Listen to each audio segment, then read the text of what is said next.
Chief Justice Roberts, Vice President Harris, Speaker Pelosi, Leader Schumer, Leader McConnell, Vice President Pence, my distinguished guests, my fellow Americans. This is America's Day. This is democracy's day.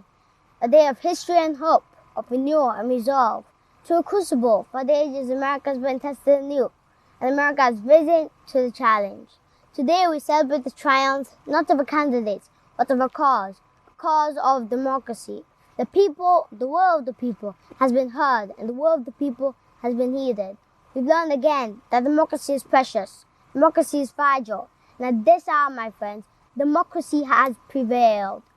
So now, on this hallowed ground where just a few days ago, violence sought to shake the Capitol's very foundation, come together as one nation, under God, indivisible, to carry out the peaceful transfer of power, as we have for more than 2 centuries.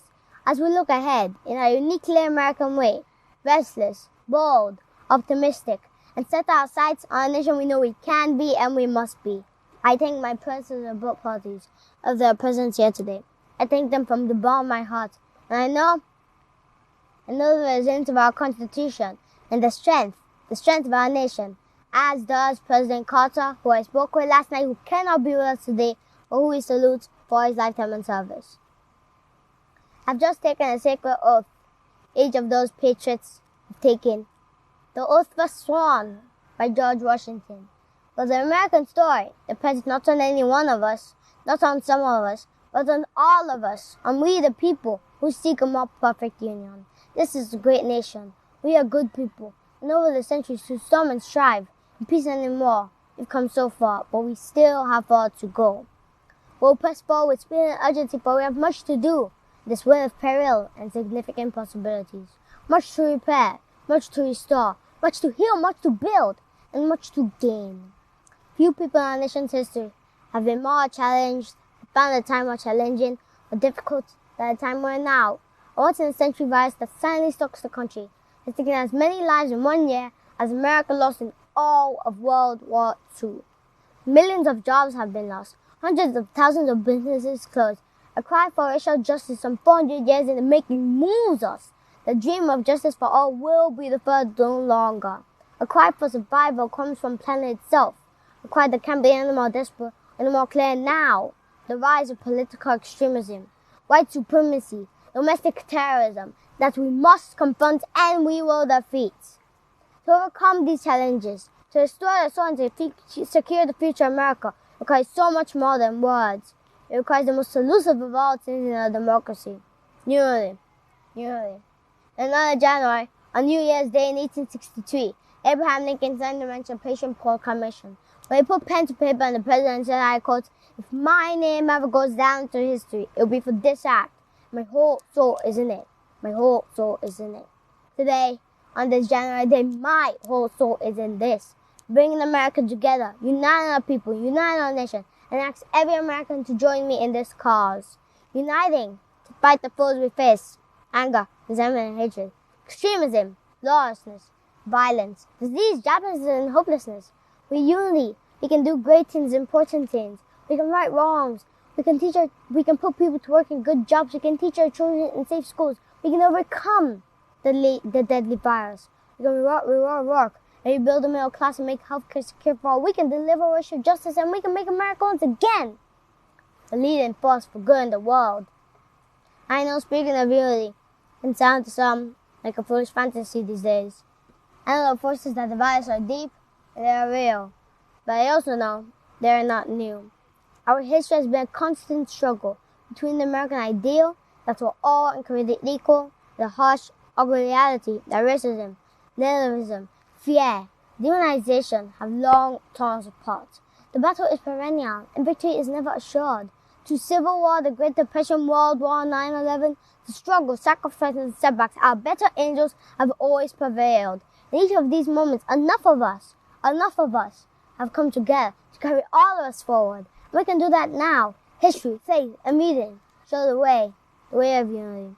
We can see each other not as adversaries but as neighbors. We can treat each other with dignity and respect. We can join forces, stop the shouting, and lower the temperature. Without unity, there is no peace, only bitterness and fury. No progress, only exhausting outrage. No nation, only a state of chaos. This is our historic moment of crisis and challenge, and unity is the path forward. And we must meet this moment as the United States of America. If we do that, I guarantee you we will not fail. We have never, ever, ever, ever failed in America when we've acted together. And so today, at this time and this place, let's start fresh, all of us. Let's begin to listen to one another again, hear one another, see one another, show respect to one another. Politics don't have to be a raging fire, destroying everything in its path. Every disagreement don't have to be a cause for total war. And we must reject the culture which facts themselves are manipulated, even manufactured. My fellow Americans, we have to be different than this. America has to be better than this, and I believe America is so much better than this. Just to look around, here we stand in the shadow of the Capitol dome, as mentioned earlier, complete amid the Civil War, and Union itself was literally hanging in the balance. Yet we endured, we prevailed. Here we stand, looking at the Great Mall, where Dr. King spoke of his dreams. Here we stand 108 years ago, in another inaugural.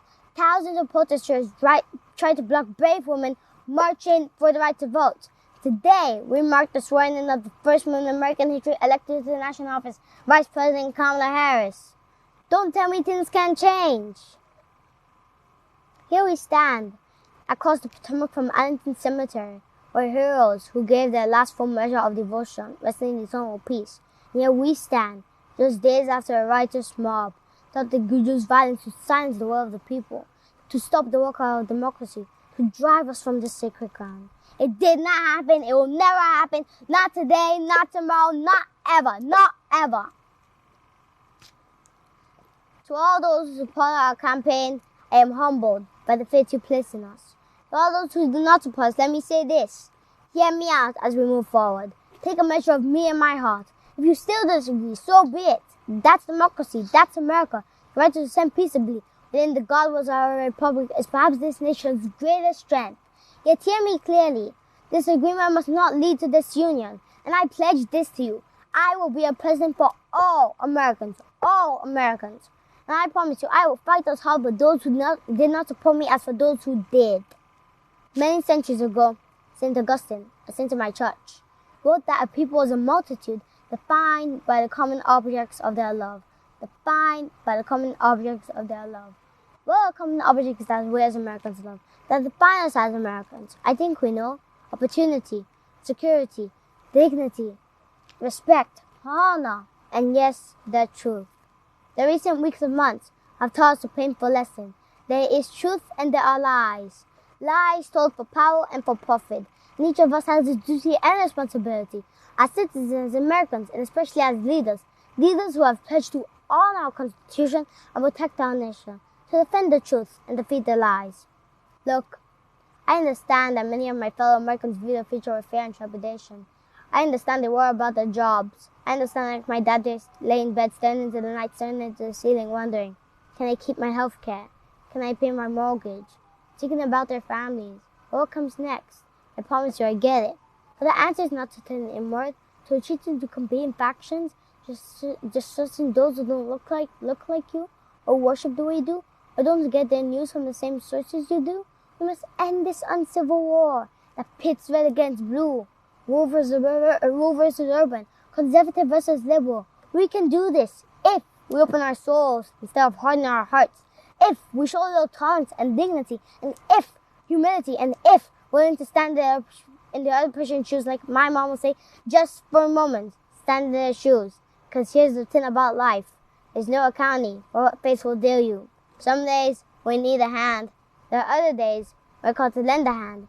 That's how it has to be. That's what we do for one another. And if we are this way, our country will be stronger, more prosperous, more ready for the future. We can still disagree. My fellow Americans, the work ahead of us, we're going to need each other. We need all our strength to persevere through this dark winter. We're entering what may be the toughest and deadliest period of the virus. We must set aside politics and finally face this pandemic as one nation.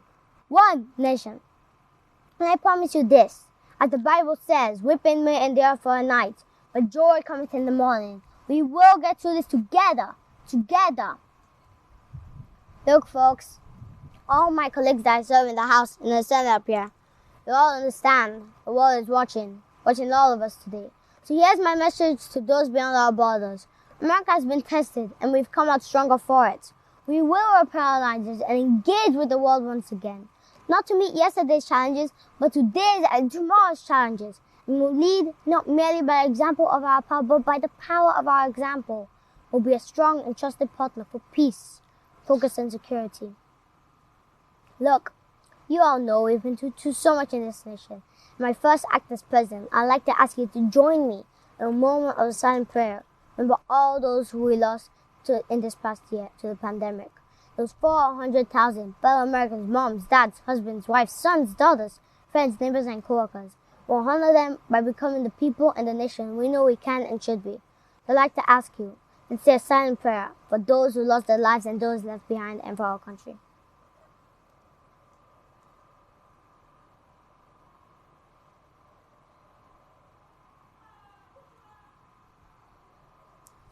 Amen. Folks, there is a time of testing. We face an attack on our democracy and on truth.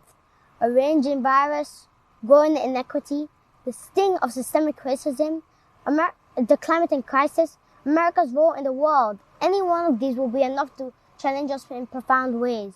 But the fact is, we face them all at once, presenting this nation with one of the greatest responsibilities we've had. Now we're going to be tested. Are we going to step up?